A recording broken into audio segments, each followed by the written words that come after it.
Movie inaanza ikiwa inaonyesha wanaume watatu wakiwa wanajaribu kuweza kufanya matambiko kwa lengo tu la kwenda kumwokoa mwanadada Samjang aliyekuwa ameweza kufichwa ndani ya jeneza. Basi tunaendelea pale pale tulipokuwa tumeweza kuishia. Basi mwanadada huyu Samjang alikuwa yupo ndani ya jeneza. Lakini nyakati hizo tunaonyeshwa kwamba binti alivyokuwa basi katika lile jeneza, mwanamke huyu ambaye basi kwa hivi sasa tulikuwa tunamfahamu kama vile Asenyo, alikuwa ameweza kuingia ndani ya mwili wa Kwanke Samjang huku katika dunia kawaida, na kule ndotoni binti Samjang mwili wake pamoja na roho yake ilikuwa imeshaweza kuchukuliwa. Sasa huyu aliyekuwa ameweza kuamka alikuwa si yule Samjang tuliokuwa tunamfahamu. Pale pale akaanza kujishangaa sana. Akawa anasema kwamba hivi ni kweli nimeweza kuamka ndani ya mwili huu? Basi nyakati hizo akaamua kutoka nje kwa lengo tu la kwenda kujiangalia namna ambavyo alivyokuwa basi mbadilika. Akakutana pale na Ongong na kisha akamuuliza, "Mbona upo hapa?" Ongong akamwambia kwamba nilikufuata, ulikuwa na hali mbaya sana. Vipi umeweza kuamka? Basi binti akasema kwamba ndio nimeamka. Lakini pale pale Ongong akawa ameweza kugundua kitu, lakini akajifanya kama vile hajagundua kitu cha aina yote. Binti huyu wa hivi sasa ni watu tofauti kidogo. Kwanza kabisa kitu ambacho alikuwa akikizoea kwa Samjang, alikuwa mkumbatia mara kwa mara. Siku hii ya leo binti ameweza kumkumbatia mwenyewe na alikuwa anamshikilia vizuri kabisa. Anasema kwamba kweli unaonyesha kwamba unanipenda na umeweza kunifuata tena hapa. Pale pale Ongong naye pia akajifanya kama vile alikuwa haelewi. Binti naye akazidi kumshika vizuri. Hii inamaanisha kwamba Asenyo lengo lake linaweza kwenda kutimia, na Ongong naye alikuwa anazidi kumshika taratibu, akiwa anazidi kujipa tahadhari kwamba aendelee kufanya hivi mpaka mwisho wa siku aweze kufanikiwa kuweza kumwokoa binti. Sasa wakawa basi wanajaribu kuweza kuongea, na huku bwana mkubwa, yani inamaanisha kwamba Ajus alikuwa anajaribu kuweza kuambia kwamba hichi kitu ambacho tumeweza kupata taarifa zake kwamba binti Asenyo yupo ndani ya mwili wa Kwanke Samjang imekuwa kwaje? Hata tunapewa taarifa kwamba inawezekana kwamba ni ile Chetesu iliyokuwa imeweza kufanya maajabu yote haya, na pale pale Piki anapewa kazi pamoja na bwana mkubwa Ajus kwamba anapaswa kufanya juu chini mpaka waweze kuipata hiyo Chetesu. Sasa maandalizi yote yalikuwa basi yanatakiwa yaweze kufanyika. Lengo kuu ni kwamba basi huyo binti asiweze kugundua kwamba watu wao wameshaweza kumshtukia kwamba yeye sio Samjang bali ni Asenyo. Sasa tunaonyeshwa huko hivi kwamba binti pamoja na Ongong walikuwa wanazidi kusumbuana. Haya yote yalikuwa ni kwa ajili ya kwake bwana mkubwa Ongong kuweza kutimiza kile ambacho binti yule alikuwa anakihitaji kiweze kutendeka, na huyu mwanamke alikuwa anahitaji kuweza kupata mchezo katika siku ya leo. Mipinduko ya hapa na pale, lakini pale pale Ongong akaweza kumkatisha.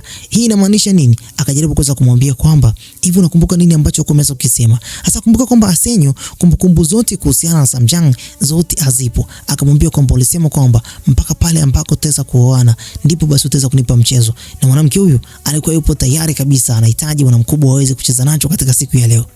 Basi Ongong alikuwa na mawazo sana katika siku hii, akajaribu kuweza kumuelewesha, lakini mwanamke huyu bado alikuwa anahitaji mchezo. Yaani kama vile mambo ndio yamezidi kupanda mzee.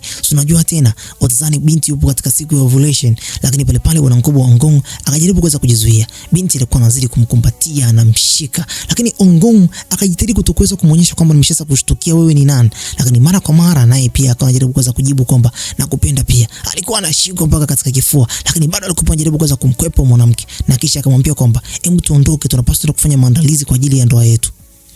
Sasa maneno yote haya yalikuwa basi anazidi kumfanya bwana mkubwa Ongong azidi kuchanganyikiwa kabisa. Akakumbuka kwamba Jin Xiaomi yani Samjang alishawahi kumwambia kwamba popote pale utakapokuwa na changamoto ya aina yote wewe niite na mimi nitaweza kuitika. Akamuita Jin Xiaomi, uko wapi? Ile pete ndani ya huko jeneza lilipo basi ikaweza kushaini, na Jin Xiaomi akuweza kuamka kipindi ambacho bwana mkubwa Ongong alipokuwa ameweza kumuita. Sasa huku tunaonyeshwa kwamba maandalizi kwa ajili ya ndoa yalikuwa yanazidi basi kupamba moto. Pale Piki alikuwa anazidi kupamba maneno yake, anasema kwamba siku ya ndoa yenu mimi ndo nitakuwa msanii na nitahakikisha kwamba mambo yote yataenda sawa. Pale pale bwana mkubwa yani Yungdae naye pia akasema kwamba swala zima la chakula na kila kitu nitaweza kusimamia.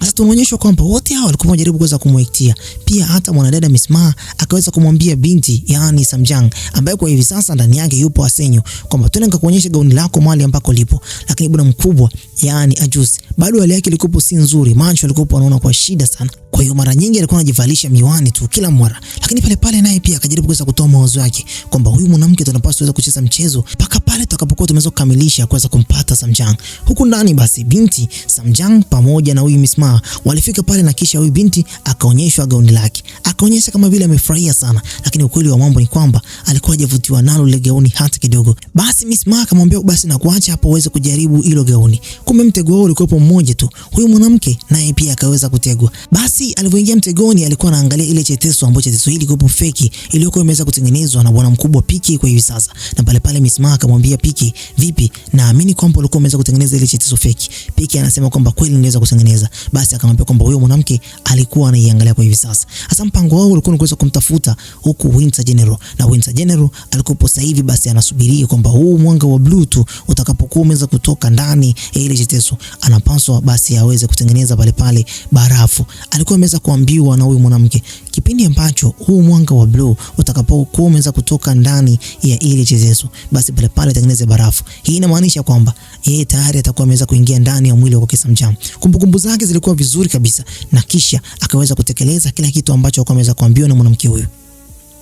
Basi pale tunaonyeshwa huku hivi bwana mkubwa Ongong alikuwa anajaribu kuweza kuambiwa na huyu Miss Ma. Huyu mwanamke kwa hivi sasa ni mwanamke ambaye tunapaswa tuweze kuwa naye makini sana. Ameenda kufuatilia ile cheteso.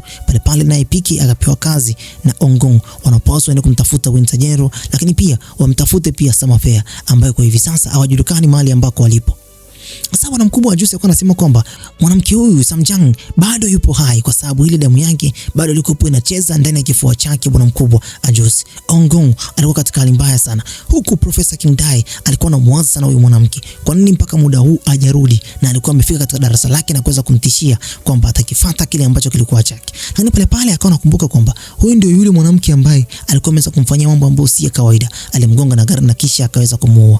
Je, Professor King Dai nini ambacho nakitaka kwa mwanamke huyu? Anaamini kwamba yule mwanamke alikuwa anajaribu kuweza kumtishia tu. Pale akaweza kulishikilia lile jeneza na kisha kipindi hicho akaweza kushuhudia sura ya kwake binti Samjang iliyoweza kugeuka baada ya yale mambo yote kuweza kupita pale.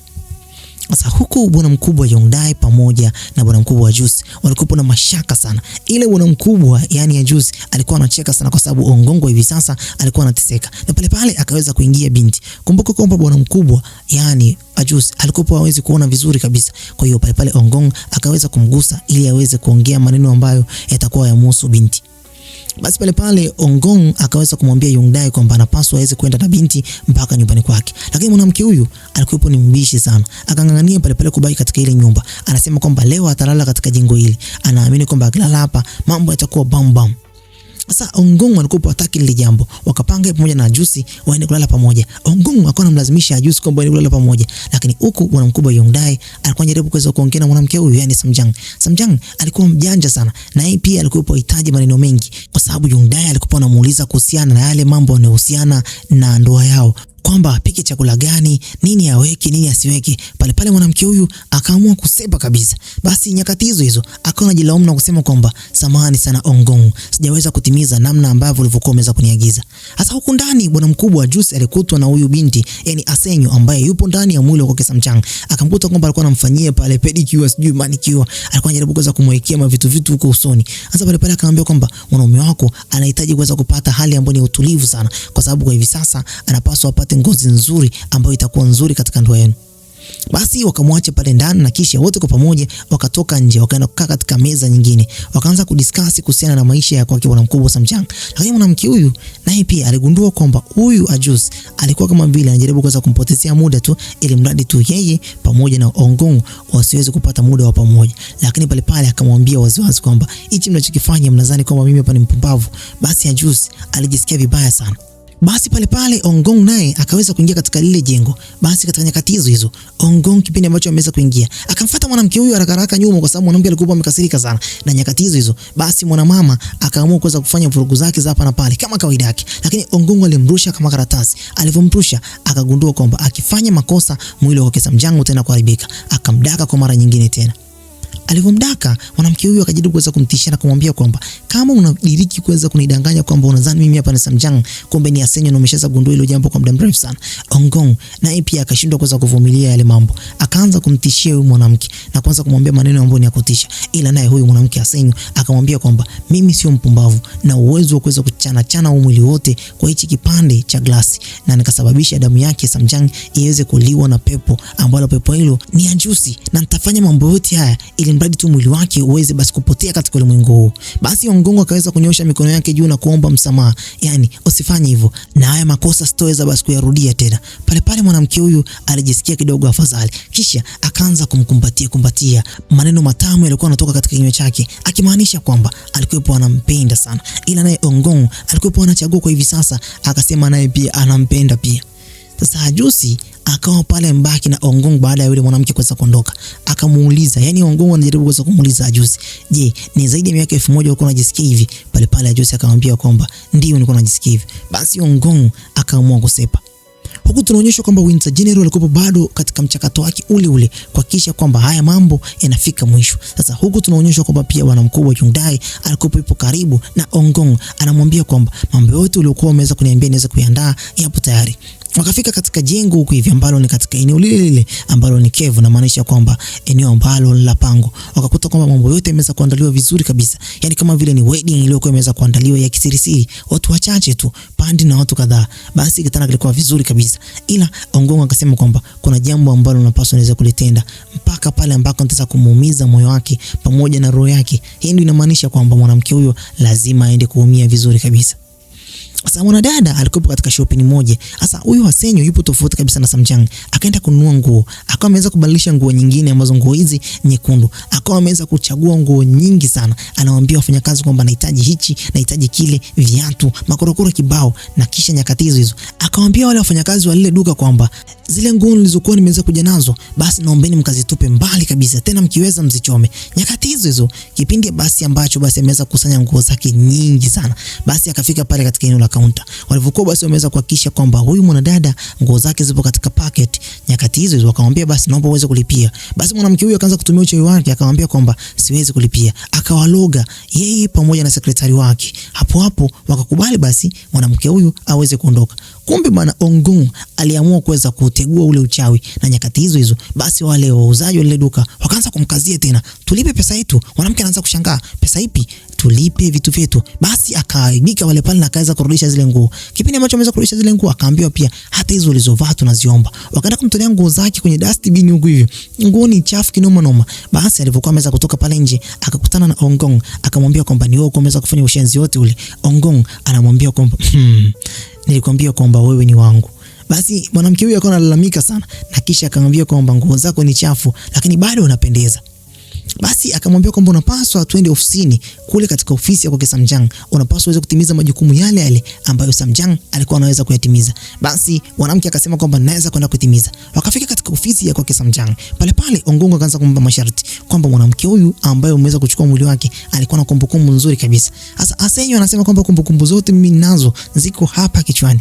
Kumbe hana kumbukumbu za aina yoyote. Ongong akamwambia hivi, "Hebu ongea kama Samjang alivyokuwa basi anaongea na wateja wake." Akasema kwamba wewe Ongong, naomba utoke nje hapa. Sasa hivi niko busy na kazi. Ongong alicheka kinoma noma. Akasema kwamba umejidhili lakini bado hamna kitu ambacho nakiweza. Mwanamke akasema kwamba nitafanya hivyo, na ninaamini kwamba nitakapokuwa basi na act kama Samjang utaweza basi kumuona Samjang mbele ya macho yako. Sasa Ongong kile ambacho kwa anakitaka ni kaza kwa kibinti zizidi basi kusonga mbele. Alipokuwa ameweza kuondoka tu, pale pale akaingia pale pale Angju. Angju akamtazama, akaweza kupigwa na butwa. Akamwambia kwamba vipi, inaonekanaje leo? Akamwambia nguo yako ni chafu, umetokea wapi? Akampa pale tishu, akamwambia kwamba zifuti hizo nguo ni chafu sana. Basi akawa basi mchana anafanya naye kazi. Sasa mwanamke hana kumbukumbu za aina yoyote. Alikuwa basi anafanya vituko pale pale. Mara apige muhuri katikati ya maneno. Angju analalamika, "Hii kazi umeifanya miaka mingi. Mbona unafanya vitu vya ajabu?" Mwanamke akawa anafanya vitu vya kituko pale kila saa. Sasa Angju kuna muda tena akaanza kulalamika kwamba nywele ambazo basi zilikuwa zinamgusagusa katika nguo zake zilikuwa zinamchafua. Akamwambia basi mbona hujabana kama unavyobanaga siku zote? Basi mwanamke huyu akaamua kubana. Pale pale katika nyakati hizo alipokuwa basi ameweza kutulia kidogo baada ya kuchoka sana kuweza kutumia huu mwili huko Samjang, ndugu zake wakaweza kuja.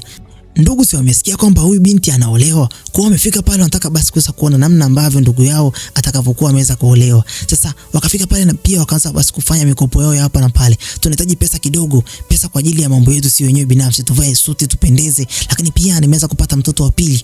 Wanaanza kumwambia mambo mengi pale. Akawa amechoka kabisa. Yaani hajui kwamba atapata wapi pesa, kwa sababu hajui hata password ya benki ya kwake binti Samjang. Pia hata naye Jonathan alifika pale. Jonathan naye pia akaweza kumsifu sana binti, na kwanza kabisa akaweza kumwambia kwamba nimekuja hapa kukupa hongera kwamba uolewe vizuri, huyu mtu anayekupenda basi azidi kukupenda. Jonathan alikuwa ameweza kuchangamka kinoma noma. Usiku wa manane, Angju akawaleta tena watoto wake, ambaye pale kuna huyu wa kike pamoja na wa kiume. Walipomuona tu pale madam wakawa wanamkumbatia. Sasa kumbuka kwamba tabia zile Samjang, huyu wa Senyo asijui namna ambavyo Samjang alivyokuwa basi act. Pale akaanza kuleta basi ujinga. Huku basi tunaonyeshwa bwana mkubwa wa Joss. Bado mipango yake ilikuwa ni mipango ambayo ni mizito. Wanatamani kuweza kumpata kwanza Winter General. Akasema kwamba siku ile ambayo Winter General alivyokuja katika kile chumba, nilikuwa nasikia baridi kali sana, na mara ya pili alipokuja dada yake basi joto liliweza kuongezeka pale katika chumba, na ile pia iliweza basi kunipa angalau nguvu kidogo, mpaka kwa hivi sasa anaendelea vizuri. Lakini pia naye Piki akasema kwamba siku ambayo nilikuwa nimeweza kumuona Winter General pamoja na Junsera, hapo basi ndio nilikuwa nimeweza kugundua kwamba Asenyo alikuwa anamtumia Winter General. Sasa huku Winter General bado anasimamia michakato ile. Alikuwa anasikia sauti dada yake iliyokuwa ndani ya mwili wake inamwambia kwamba sijui nini ambacho nakifanya, lakini hebu kiache hichi kitu kitaweza basi kuniumiza moyo wangu. Sasa katika ile baya kwake Winter General akafika pale hivi bwana mkubwa, yani Ongong pamoja na Piki. Sasa wote hao walikuwa wameweza kupanga kwamba wanapaswa waweza kuiharibu hii baa mpaka pale ndugu yake Winter General atakapokuwa ameweza kufika katika ile eneo. Basi bwana mkubwa Ongong akaanza kupiga pale, nguvu zake zikazidi basi kuharibu ile eneo. Katika ile eneo anapiga hivi mawimbi, anaweza basi kumuita dada yake. Basi nguvu zilivyokuwa basi zinazidi kuwa kali, huku Winter General akaanza kusikia sauti ya dada yake iliyokuwa ndani yake ikamwambia kwamba basi mimi naweza kutoka sasa hivi, ninaitwa huko nilipo. Dada yake akatoka ndani ya mwili wa kwake Winter General. Alipotoka tu hivi akamwambia kwamba usiende, lakini dada yake akaweza kujitokeza mbele yake. Cheki kwanza dada yake alivyokuwa mzuri, lakini alikuwa ameweza kulaaniwaga hapo awali, lakini wakawa wanatumia mwili mmoja. Kuna muda anafanya kazi kama Winter General na kuna muda mwingine anafanya kazi kama Samafea. Basi dada yake akakataa kabisa, na kisha akaenda katika jengo kule ambalo bwana mkubwa Ongong alipokuepo. Ongong alikuwa amekasirika kinoma noma, akagonga pale chupa pale katika meza, mawimbi yakawa makali mpaka bia zote pamoja na vinywaji vingine vingi vikaweza kumwagika. Basi mwanamke huyu Samafea aliweza kuja pale ndani ya mwili wake yeye mwenyewe, na kisha akamwambia Ongong, tafadhali usiweze kuharibu ile eneo. Najua kwamba wewe haunywi pombe, lakini usiliharibu ile eneo, na mara nyingi ulikuwa unakujaga hapa kabla ya adhabu yako. Basi pamoja na kwamba alikuwa anajaribu kuweza kumuomba ule msamaha, Ongong akamwambia sharti langu ni moja tu, yuko wapi kaka yako? Huku tunaonyeshwa Ajus pamoja na Miss Ma walikuwa pale, lakini huku naye bwana mkubwa Winter General alikuwa basi anataka kuweza kumfuata huko Ongong alipo. Alipokuwa anatoka tu hivi akakutana na Ongong akiwa pale mlangoni. Winter General alikuwa basi na hasira sana, lakini kibaya zaidi ni kwamba Ongong alikuwa na hasira zaidi. Sasa Ongong anataka kabisa kuweza kumuua Winter General. Winter General anajaribu kuweza kumwambia Ongong kwamba naomba uweze kunisamehe. Ongong anamwambia kwamba nikusamehe vipi wakati bado binti yuko mbali na mimi, huko alipo namtaka, yuko wapi? Sasa pale Ongong alivyokuwa na hasira na alikuwepo hana subira hata kidogo, Winter General akaamua basi kuongeza baridi kali, na lile jengo basi likaanza kupata barafu kali sana. Huyo Winter General sio kiumbe wa kawaida, alitamani kabisa naye Ongong katika siku hii ya leo aweze kabisa kuweza kuteketea. Lakini lengo la kwake Winter General lilikuwa hivi, alikuwa ameweza kuambiwa na Asenyo kwamba endapo basi ataweza kumlinda mpaka pale atakapokuwa ameweza kutimiza mambo yake yote, basi dada yake naye pia atakuwa hai. Sasa Ongong akaamua kuweza kumtembezea kichapo. Winter General aliondokea mbali, na mwisho wa siku akawa kabisa anatamani kuweza basi kufariki pale. Kipindi ambacho Ongong alipomwona Winter General kwa mara nyingine tena anazidisha barafu ndani ya kile chumba, dada yake aliweza kufika mbele yake. Alipofika tu pale akaweza basi kumkumbatia, naye Winter General nguvu zake zote pamoja na barafu yote alikuwa ameweza kuiongeza pale ikaweza basi kupungua. Hii inamaanisha kwamba Winter General pamoja na ndugu yake, yeye Winter General ana uwezo wa kuongeza baridi, dada yake ana uwezo wa kuipunguza ile baridi. Akamwambia kwamba nipo tayari kuweza kuondoka ili wewe uweze kuishi kwa amani. Haya yote yalikuwa yameweza kutokea kwa sababu yangu. Umeweza basi kudiriki mpaka kuweza kujitoa wewe kwa ajili yangu mimi. Siwezi kuruhusu uzidi basi kuteseka kwa ajili yangu mimi. Basi nyakati hizo dada yake Winter General akajaribu kuweza kumuomba Ongong msamaha, na kisha kipindi ambacho basi anaomba msamaha akamwambia, naomba mimi pa mwili wangu pamoja na roho yangu iweze kuwa sadaka kwa kile ambacho Winter General alikuwa ameweza kukifanya. Wao wanakitemu kama vile usaliti, na kisha mtoto wa watu wa kike akaamua kuweza kumwaga kaka yake, na hapo akatoweka kabisa. Kifo chake kikawa ndo msamaha kwake Winter General. Sasa katika lile eneo alifika pia Juice, alifika PK, lakini wote kwa pamoja waliweza kuona namna gani ambavyo tukio lilokuwa basi limeweza kutokea. Sasa tunaonyeshwa kwamba huko hivi Juice alivorudi nyumbani bwana, Juice hali yake ilikuwa imeweza kubadilika. Akaanza kuona vizuri kabisa jengo zima. Hii inamaanisha kwamba kuanzia hivi sasa Juice yuko ngongongo. Pale Miss Ma akamwambia kwamba vipi unaona? Juice akasema kwamba kweli ninaona. Tena naona vizuri kabisa. Sasa huku Ongong bado anazidi basi kuongea na bwana mkubwa, yani Winter General. Winter General anaomba msamaha kwa kile ambacho alikuwa ameweza kukifanya. Lakini Ongong anamwambia kwamba dada yako ndo ameweza kuombea msamaha. Kifo chake kilikuwa ni tayari kama sadaka kwa kile ambacho alikuwa ameweza kukifanya. Nilikuwa nimekuja hapa kwa ajili ya kuweza kukuteketeza wewe. Akamwambia pale acha kulia na kisha unapaswa uweze kupambana. Huku sasa bwana mkubwa Angju yupo na watoto wake pamoja na Samjang. Samjang alikuwa basi anashangaa namna ambavyo watoto walivyokuwa basi wanamuita. Lakini nyakati hizi Samjang alikuwa hawezi kuact kama Samjang wa kweli. Ndani yake alikuwa Asenyo. Asenyo alikuwa na tabia ambazo si za kawaida. Pale kipindi ambacho bwana mkubwa Angju alivyokuwa ameweza kushikilia ile tablet ya watoto, akaplay video moja ambayo video hii ilikuwa ni video ya kwake Professor King Dae. Sasa hapo mwanadada akawa ameweza kukasirika sana. Akaambia kwamba huyo nani? Alikuwa ameweza kusikia tu sauti yake na kisha nafsi yake ikawa imeweza kukaruzika sana. Kisha akawa ameweza kumwangalia pale Angju katika hali ambayo si ya kawaida. Watoto wakaichukua ile tablet na kisha nyakati hizo bwana mkubwa Angju anasema kwamba tunahitaji kiongozi ambaye ni kiongozi sahihi. Huku Professor King Dae alikuwa bado anazidi kumuuliza yule profesa mwenzake kwamba hivi vipi kuhusiana na hizi picha? Mbona picha mbili zinaonekana kwamba kuna dragon pamoja na hii chetezo? Akamwambia kwamba hilo jeneza ni jeneza lilokuwa ameweza kulichonga dragon, na ndio maana unaona kabisa kwamba hilo jeneza ni jeneza ambalo ni la kipekee. Basi akawa ameweza kugundua hilo jambo. Huko nyumbani sasa Yongdae alikuwa ameweza kufika pale, akakutana pale mlangoni pamoja na Angju. Angju akamkaribisha ndani. Baada ya kuweza kumkaribisha akasema kwamba huyu mtu ni mtu wa namna gani? Hao ndo baba yake Ongong. Akaja akakumbuka kwamba huyu ndio yule CEO wa ile kampuni kubwa sana ambayo inaaminika hapo Korea. Huku ndani sasa kumbe bana huyu Yongdae alikuwa ameweza kutumwa pamoja na Ongong aweze kumfikisha katika lile pango. Lakini pia alikuwa ameweza kumnunulia ile nguo ambayo alikuwa ameweza kuiacha kule katika lile duka. Basi mwanamke huyu aliweza kuivaa kisha akafikishwa katika lile pango. Akakuta vitu vimewashwa vizuri kinoma noma, na hapo akawa ameweza kumkaribisha pale ndani. Mwanamke huyu alikuwa anasema kwamba hapa ndio ameweza kumwandalia mwanamke wako Samjang. Basi Ongong anasema kwamba ndio, na ndoa yetu ndio sehemu ambayo inakufanyika hapa. Ongong alikuwa ameandaa mitego mingi sana. Mtego wa kwanza ulikuwa ni mtego wa waini, kwa sababu yeye hapo haruhusiwi kunywa waini. Basi akamwandalia mwanamke huyu. Basi pale akamletea. Huyu mwanadada akamwambia kwamba hivyo nadhani mimi hapa ni mjinga. Triki hii uko umeshaweza kumfanyia bwana mkubwa yani Juice, na leo hii unataka tena mimi hapo uweze kunifanyia? Ongong triki ya kwanza akawa ameweza kushindwa. Akataka tena kuweza basi kuwasha pale mshumaa mwingine, ambao mshumaa huu ulikuwa ni mshumaa wa dawa. Lakini bado tena mwanamke akamwambia kwamba usiwashe hiyo. Sio sahihi kwa muda huu. Ongong akaacha. Mara ya tatu sasa triki hii huyu mwanamke hakuwa ameweza kuigundua.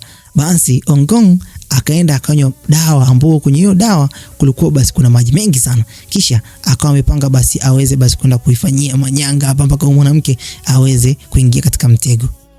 Basi akakaa hapa kitandani na kisha akamwambia kwamba niambie kuhusiana na wewe. Mwanamke huyo akaanza kujielezea sana na kisha akasema kwamba kuhusiana na maisha yake, kwamba katika siku zijazo ataweza kumwamsha dragon kupitia nguvu yake bwana mkubwa Ongong. Huku tunaonyeshwa kwamba Juice pamoja na huyu Winter General walikuwa na discuss kwamba lazima mwanadada Samjang bado ipo hai, kwa sababu bado damu yake ipo ndani ya hii chetezo. Huku mwanamke huyu bado anazidi basi kuongea sana, anasema kwamba nitakapokuwa basi nimeweza kumwamsha huyo dragon, nitakufanya wewe kuwa kiumbe ambaye ni mkubwa sana, mwenye mamlaka makubwa sana katika nchi hii. Sasa pale Ongong akawa anazidi basi kusikiliza kwa makini sana, ajui nini cha kufanya. Lakini pia pale akamwambia kwamba vipi utazidi kumsubiria huyo mwanamke wako mpaka siku ya mwisho au itakuwaje, kwa sababu akija duniani tu anakuja kukuua. Sasa ndio akamuonyesha ile pete. Pale bwana mkubwa Ongong akawa ameweza kufikiria, na kisha sasa hapo akaweza kuivua ile pete. Basi hapo basi akamwambia kwamba siwezi kumsubiria mwanamke huyo mpaka basi pale ambako atakapokuwa ameweza kutoka katika hilo jeneza. Sasa nyakati hizo Ongong akamrusha kitandani na kisha akampiga kisi. Alipompiga kisi, kumbe bwana Ongong alikuwa mjanja sana. Yale maji alikuwa ameweza kunywa yalikuwa na dawa. Binti anajaribu kuweza kuamka, basi ile dawa tayari imeshaweza kumuingia, na Ongong alikuwa basi na antidote mikononi mwake pale. Akamwambia kwamba utalala na baada ya wewe kulala sisi tunaenda basi kwenda kumuokoa huko Samjang. Binti huku amelala na yeye pia ule amelala mzee. Sasa akafika pale akakutana pale na bwana mkubwa Ajus. Baada ya kukutana pale na Ajus, hapo basi wakapanga mpango wao basi kwenda kumsaidia mwanadada Samjang. Sasa Ajus anasema kwamba imewezekanaje? Mbona haraka sana? Ongong anamwambia kwamba hutakiwi kujua nini ambacho nimekifanya mpaka huyo mwanamke ameweza kulala. Basi akaichukua ile pete na kisha akasema kwamba kupitia pete hii naamini kwamba Samjang ataweza kunisikia. Huku Samjang yupo ndani ya jeneza mzee. Ongong akatumia pete ile ambayo ipo kwa upande mwingine huko hivi, akaitupa ndani ya ile cheteso na kisha akaanza kumuita Samjang. Akamwambia kwamba sikiliza sauti yangu, naomba ukubali huko ulipo mimi nije. Binti akafumbua macho. Alipofungua macho, huku naye tunamuona basi yule mwanamke, yani Junsera, aliyekuwepo ndani yake kuna yule Asenyo. Akawa anajilaumu sana, imekuwezekanaje kwamba nimerudi huko hivi? Kumbe bwana kule bwana mkubwa wa Winsenyero alikuwa ameweza kumsaliti naye pia. Anasema kwamba wewe ndio ulikuwa umeweza basi kuniingiza mimi chaka na mimi basi na kuingiza wewe chaka. Akaanza basi kutuma mayanga na yeye kule. Huku tunaonyeshwa kwamba binti amelala na yeye kule amelala. Anapaswa basi aamke mmoja ili mwisho wa siku mambo yote yawe bam. Binti katika ndoto yake huko hivi alikuja Ajus, yani maanisha kwamba Junsera. Na kule kwake mwanadada Samjang alienda Ongong. Ongong alikuwa na mipango mingi sana. Sasa huko kwake Junsera katika siku ya leo, Ajus anamwambia kwamba sihitaji kelele za aina yote. Ingia pale kwenye hilo jeneza na ubaki huko. Pale binti akaanza kumwambia kwamba kuna mambo mengi ambayo wewe hapo uyafahamu. Ni kuhusu wewe pamoja na the Queen Mother. Sasa watoto wake katika siku za nyuma kidogo hawakuwa wameweza kufa. Tunapelekwa katika upande ambako bwana mkubwa Ongong alikuwepo. Binti anaambia kwamba usinisogelee Ongong, akitaja tu jina lake hivi uweze amini Ongong anaumia kinoma. Mwanamke wa watu alipokuwa basi analia, naye Ongong akawa anazidi kuumia. Anamsogelea tena hivi, anaambia sitaki niweze kukuumiza, mimi sitaki kuweza kutoka hapa. Akawa anazidi kuumia kinoma. Anaambia naomba twende pamoja, niko hapa kwa ajili yako, lakini mwanadada hataki kuweza kuondoka hapa.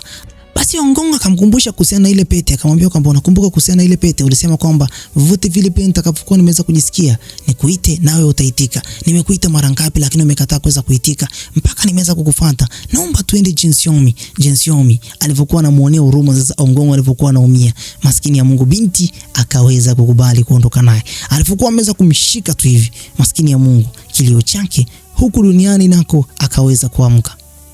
Sasa pamoja na kwamba alikuwa ameweza kuamka na Ongong pia kumbuka alikuwa ameweza kunywa ile dawa ya usingizi. Sasa ile dawa ya usingizi ilikuwa pamoja na ile antidote tulikuwa ameweza kunywa. Bado kulikuwa kuna changamoto kidogo. Ongong alifanikiwa tu hivi.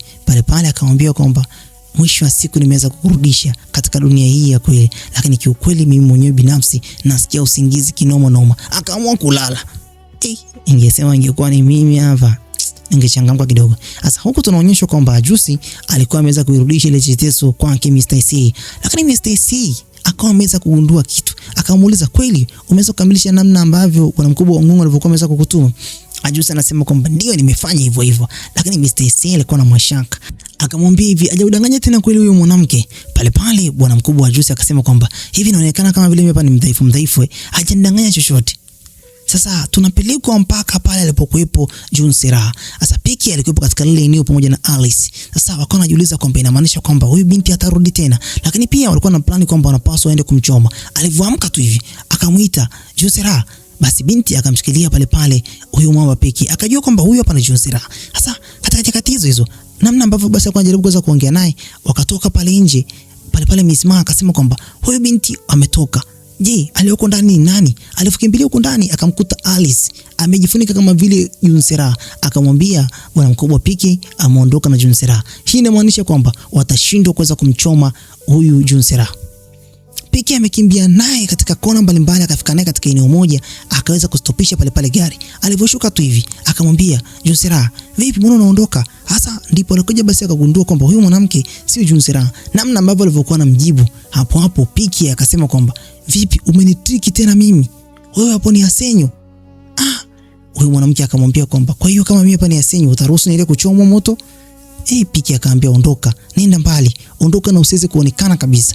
Basi akamwambia pale kwamba inaonyesha kwamba ulikuwa unampenda sana. Piki akaamua kuwasha gari lake na kisha akaamua kusepa.